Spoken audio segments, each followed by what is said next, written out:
Hello there everybody, Sam's Trains here and welcome back to the railway and welcome back to another review, this time with a bit of a difference of course.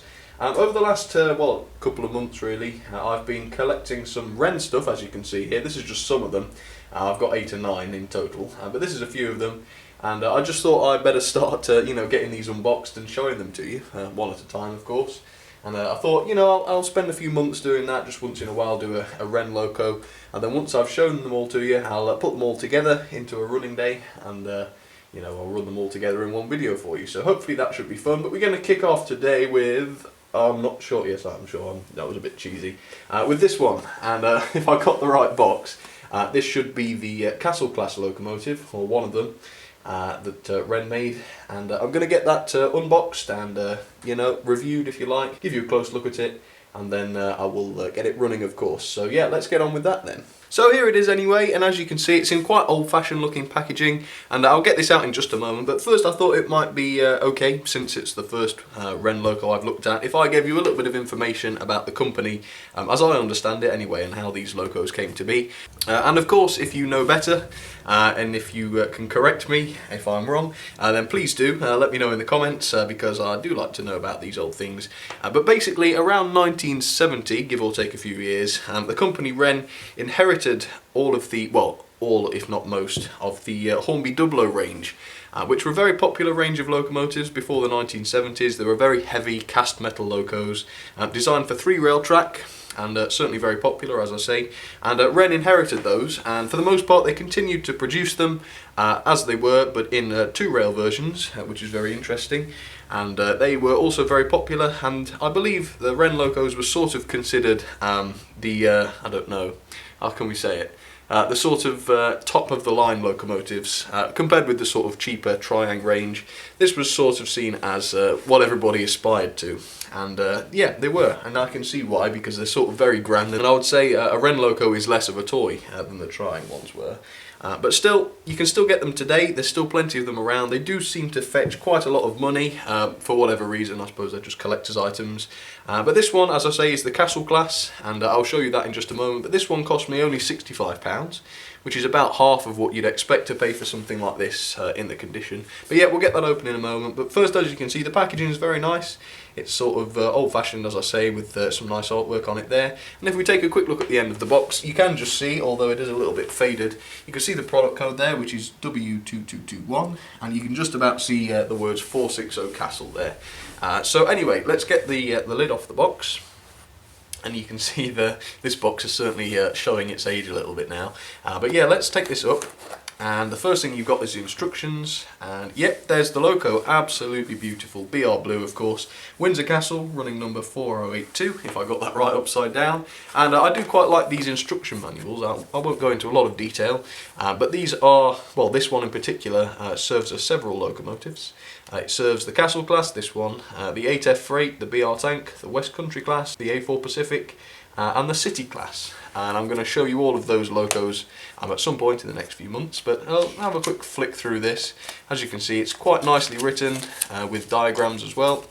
And I always, if you ever get a chance to get one of these manuals from any sort of old locomotives, Hornby, Triang, Wrenn in this case, it's really, really interesting to look through them, because sort of the language they use is so old-fashioned, but it's so to the point, so it's very different to how instructions are written today, but still very interesting to look at. Highly recommend you get hold of some of these and just look through them, and of course they're very useful for loco maintenance. So yeah, that's the instructions. Let's have a quick look at the loco then. Now, as you can see, the packaging is minimal, and I believe they normally come with sort of little tubes at each end, which the couplings and the buffers go inside to try and protect them a little bit, but this one has nothing of that kind. And interestingly, the tender and loco are connected together permanently as well, which is very interesting. Well, not permanently, of course, with a screw. And yes, cast metal, not made of plastic, like Triang was, or even locos today, mostly made of plastic. This one was cast metal entirely, which makes it absolutely heavy. And that's really another characteristic of Wrenn locos. They really did weigh a ton. As you can see, this one's in fabulous condition. For £65, I think that's pretty good. And yeah, absolutely gorgeous, as you can see, Windsor Castle. And I will show you her in a little bit more detail in just a moment, but first here's a little bit of information about the Castle class. So they're also known as the 4073 class on the Great Western Railway, and they were introduced in 1923 to the design of Mr. Charles Collett, and they were basically larger versions of the earlier Star class, and you might remember I looked at the Star class earlier this year, but they of course were slightly bigger, and I believe they had larger boilers and that sort of thing. And in 1923, in fact, they were the most powerful locomotives in the country, supposedly, even though they were nowhere near the biggest. Though, of course, there were a lot bigger engines, but apparently they were the most powerful. And they famously hauled trains such as the Cornish Riviera and the Cheltenham Flyer, and in total 171 examples were produced over about 25 years, so quite a while. And luckily around 7 or 8, I think it might be 8, still exist in preservation, which is of course a good healthy number, and we like it when lots of engines get preserved. Of course we do. So yeah, that's a little bit of info for you. So there she is then, the beautiful Castle class up against the white background. And when you think, you know, if a model is completely made of metal, solid cast metal, it must be very difficult to get that sort of intricate detail on there. But as you'll see with this one, they certainly did try. But of course it is the livery which makes this particular engine stand out massively, so we'll have a look at that first.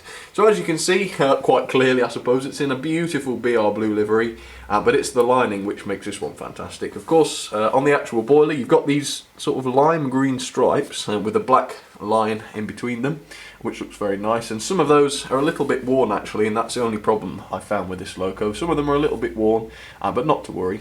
And of course the Windsor Castle nameplate has been very nicely applied, but around the area as well you've also got the golden lining, which is above the wheel arches, which looks absolutely brilliant, it really does. And of course on the side of the cab you've also got a lot of nice paintwork. Of course the running number itself is very nicely applied there, 4082. And the whole area is covered in rivets and a little bit of gold lining there around the cab window. And if you take a close look at the engine, you can see there is a fair amount of separately fitted detail.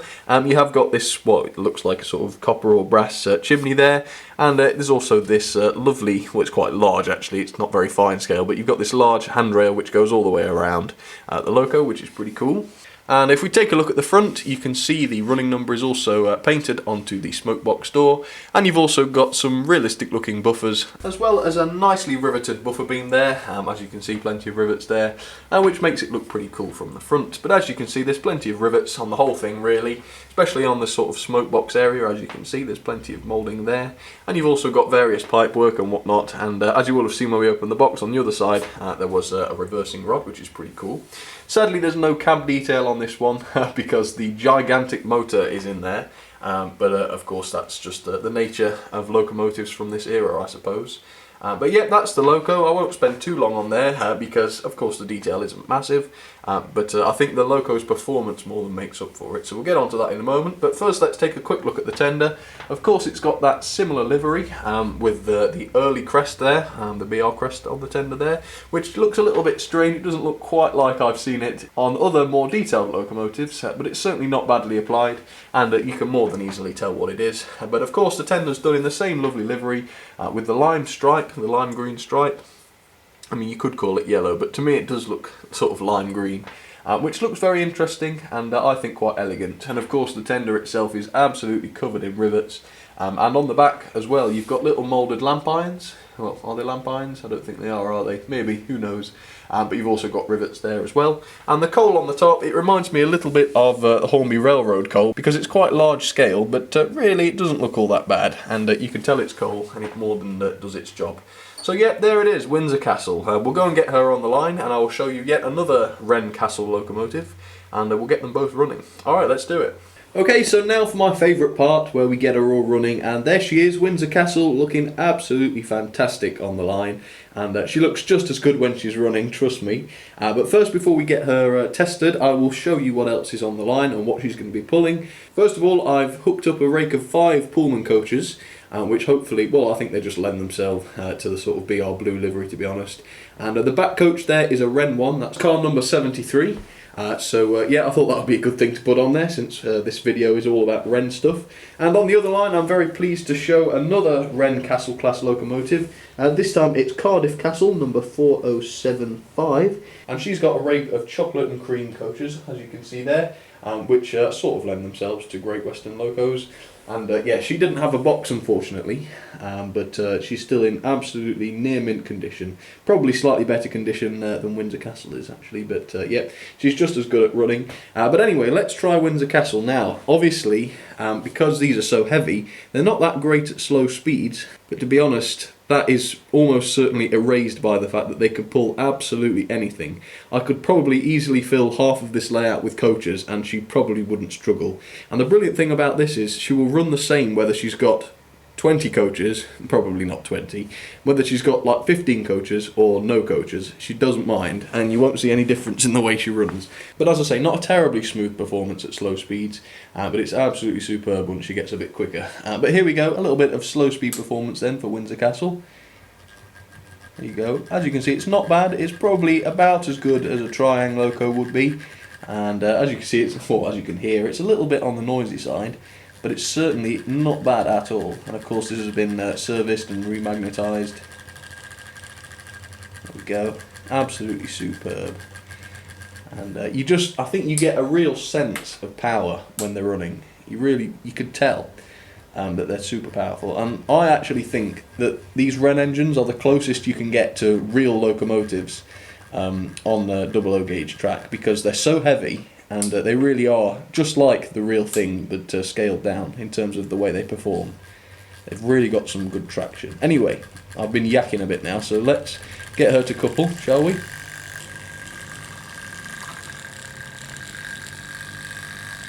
There we go, and I'll just show you what she looks like with those Pullman coaches, because it's absolutely fantastic. I love the way she looks with these. Here we go. Perfect. Let's see if I can get it all in. Probably not. There we go, absolutely fantastic. And I think it's going to look even better when it's up and running, so let me move the camera again and let's get her going, shall we? Alright, all aboard then, she's ready to go. Let's give her some express passenger speed. There she goes. And here goes Cardiff Castle as well then. Let's see how she goes with 7 coaches. It's a good load for her, but of course she absolutely does not care. She laughs in the face of a lot of coaches. She really does. Alright, let's watch them run, shall we? And there's lots of other locos hiding on the line today in different sidings, so can you name them all? That's the question.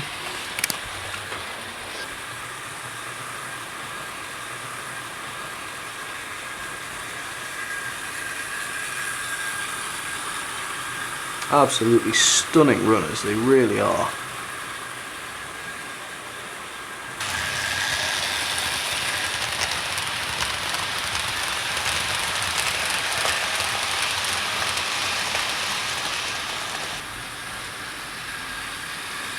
Of course they're quite a challenge to maintain as well, because you've got to have the motors adjusted just right so that they run at their best, but that's part of the fun, I suppose.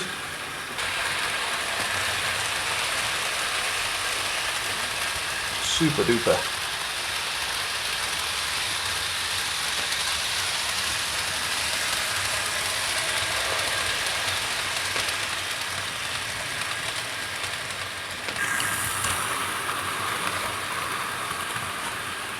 Alright, so now for my ratings then for Windsor Castle. First of all, detail. Because of the way they're made, you know, being cast metal, I don't think their detail was quite as good as Triang was at the time, and Hornby. So I think the detail's a little bit on the low side, so 7 out of 10. Having said that, the performance is absolutely fantastic. Not so much at the low speeds, but she's absolutely brilliant at pulling a load. And seriously, the load she's got today does not even put a dent in what she can pull. Also, character 8 out of 10. I think she's got absolutely beautiful character. The Castle class is a gorgeous loco, and I think this particular engine really captures that. Build quality 10 out of 10. They're, as I said earlier, they're not particularly fragile. They're just so solid and heavy, and you know, they really are just very, very difficult to damage, I imagine. And that's why so many of them are in such good condition still today. Value, as I say, I paid £65 for this one, well for Windsor Castle anyway, including postage, and I think that's an absolute bargain for what you get. So 10 out of 10 there, which gives us overall 9 out of 10, a fantastic engine, a bit of something different, and an absolutely superb addition to the collection, I think. So yeah, enjoy those for a bit longer then, and then we'll call it a day.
Okay, here's a question for you then. Which locomotive in the list is not out on the layout? Which one is not there? See if anyone's got very, very beady eyes.